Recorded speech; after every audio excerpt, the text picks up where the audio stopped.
இந்த வீடியோவில் வந்துட்டு நம்ம டிபெண்டன்சி இன்ஜெக்ஷன் அப்படிங்கிற கான்செப்ட் தான் நம்ம பார்க்க போகிறோம். அதுதான் வந்து டைட்டில் வந்து கிரியேட்டிங் அண்ட் இன்ஜெக்டபிள் சர்வீஸ்.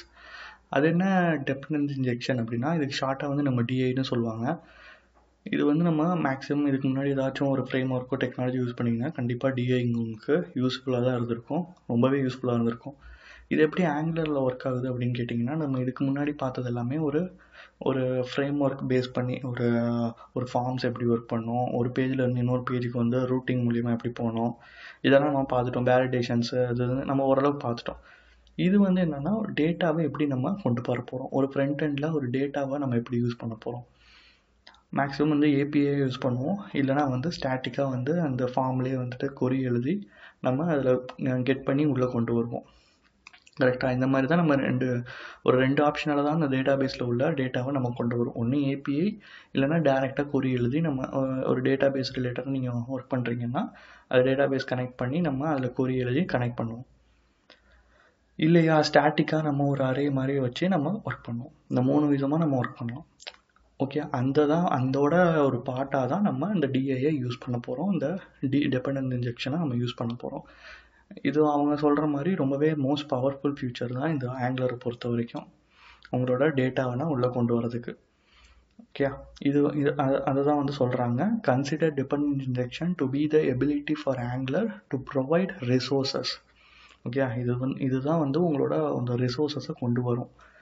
இது வந்து ஆல்ரெடி நான் சொன்ன மாதிரி ஒரு ஏபிஐயாக இருக்கலாம், இல்லை அதர்ஸ் நம்ம ஒரு சி ஷார்ப், இப்போ நீங்கள் .NETன்னு எடுத்துக்கிட்டிங்கன்னா அதில் சி ஷார்ப்பில் டேரெக்டாக நம்ம கோரி எழுதி அதிலேருந்து நம்ம கெட் பண்ணிக்கலாம். இல்லை டேரெக்டாகவும் நான் ஆல்ரெடி சொன்ன மாதிரி இந்த அரே அந்த மாதிரி கான்செப்ட் யூஸ் பண்ணியும் நீங்கள் டேட்டாவை கலெக்ட் பண்ணுவீங்க.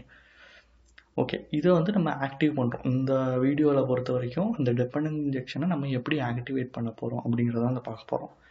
இதுக்கு பார்க்குறதுக்கு முன்னாடி இங்கே பார்த்தீங்கன்னா, நம்ம இதுக்கு முன்னாடி காம்பனன்ட்ஸ் பார்த்துருக்கோம். கரெக்டாக .component.ts பார்த்துருக்கோம், .root.ts பார்த்துருக்கோம், கான்ஃபிகரேஷன் ஃபைல் .config.tsன்னு பார்த்துருக்கோம். இது அதே மாதிரி வந்துட்டு டேட்டா ரிலேட்டடாக வருதில்ல, அதனால வந்துட்டு நம்ம அதை சர்வீஸ்ன்னு சொல்கிறோம். .service.ts அப்படிங்கிற ஒரு ஃபைலாக தான் க்ரியேட் ஆக போகுது. இந்த ஃபைலில் வந்து பார்த்தீங்கன்னா டிசைனே எதுவுமே இருக்காது, ஃபுல்லாகவே டேட்டா ரிலேட்டடாக தான் இருக்கும்.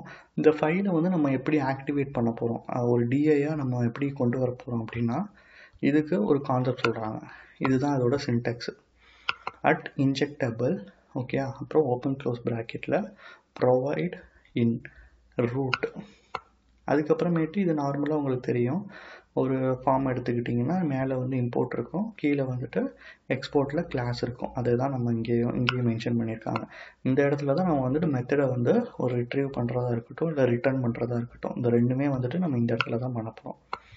ஓகேங்களா?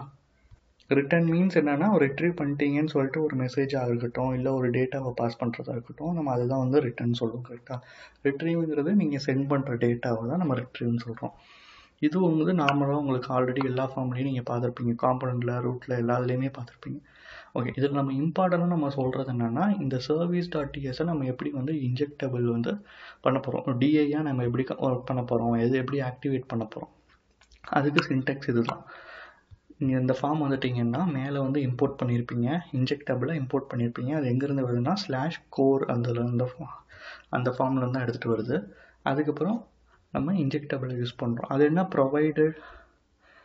ப்ரொவைடட் இன் அப்படின்னா என்ன அப்படின்னா, ப்ரொவைடட் இன் ரூட் அப்படின்னா என்னென்னா, இந்த மாதிரி நீங்கள் மென்ஷன் பண்ணிட்டீங்கன்னா இந்த பேஜை வந்து நீங்கள் எங்கே வேணாலும் உங்களால் யூஸ் பண்ண முடியும். ஓகே, இது வந்து ஒரு இன்ஜெக்டபிள் ஆகிடும். அதை தான் வந்துட்டு இங்கே மென்ஷன் பண்ணியிருப்பாங்க. The providing sets the scope in which this resource is available. Okay, இந்த ரிசோர்ஸ் வந்து அவைலபிளாக இருக்குது, நீங்கள் எங்கேனாலும் யூஸ் பண்ணிக்கலாம். அதை வந்து மென்ஷன் பண்ணுறதுக்கு தான் வந்துட்டு இந்த ப்ரொவைடட் இன்னுங்கிறத நம்ம கொடுக்குறோம். ஓகேயா?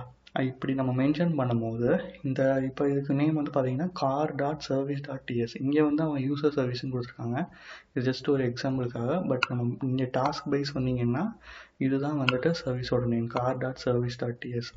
அப்படிங்கிற போது இந்த நீங்கள் ஆட் பண்ணிட்டீங்கன்னாலே இந்த பேஜ் வந்துட்டு சர்வீஸ் ஆக்டிவேட் ஆகும். அப்போ இந்த சர்வீஸ் பேஜை வந்து நீங்கள் உங்களோட காம்பனண்ட்டில் எங்கே வேணாலும் நீங்கள் யூஸ் பண்ணிக்கலாம். அதை தான் வந்து இங்கே வந்து பார்த்தீங்கன்னா இந்த காம்பனண்ட்டில் வந்துட்டு இந்த காரோட சர்வீஸை உள்ளே கொண்டு வர்றதா இருக்கட்டும், அதுலேருந்து டேட்டாவை எடுக்கிறதா இருக்கட்டும், எல்லாமே ஒர்க் ஆகும். அது எப்போ ஒர்க் ஆகும்னா நீங்கள் இந்த இன்ஜெக்டபிளை வந்து ஸ்டார்ட் பண்ணும்போது, ஓகே, அதோட ஒரு இன்ஜினை ஸ்டார்ட் பண்ணுற மாதிரி நம்ம வந்துட்டு இந்த பேஜை வந்து ஒரு ஆக்டிவ் பண்ணுறோம், இன்ஜெக்டபிளாக நம்ம ஆக்டிவ் பண்ணுறோம். அதுதான் வந்துட்டு நம்ம எப்படி யூஸ் பண்ணுறோம், இன்ஜெக்டபிள்னு சொல்லிட்டு இது ஒரு டெக்கரேட்டர். இந்த டெக்கரேட்டரை வச்சு நம்ம ஆக்டிவ் பண்ணுறோம். அதுக்குள்ளே வந்துட்டு ஒரு கான்ஃபிகரேஷன் செட் பண்ணுறோம், ப்ரொவைடர் என்ன அப்படின்னு சொல்லிட்டு ஒரு கான்ஃபிகரேஷன் செட் பண்ணுறோம். இந்த இதை 2 மென்ஷன் பண்ணிட்டோம்னாலே இந்த பேஜ் வந்து உங்களுக்கு ஆக்டிவ் ஆகிட்டு நீங்கள் காம்பனண்ட்டில் இதை ஒரு சர்வீஸாக நீங்கள் யூஸ் பண்ணலாம். ஓகே, நெக்ஸ்ட் வீடியோவில் வந்துட்டு இதுக்கான டேட்டாஸ்லாம் எப்படி ஒர்க் ஆகுது அப்படிங்கிறத பார்ப்போம். தேங்க்ஸ்.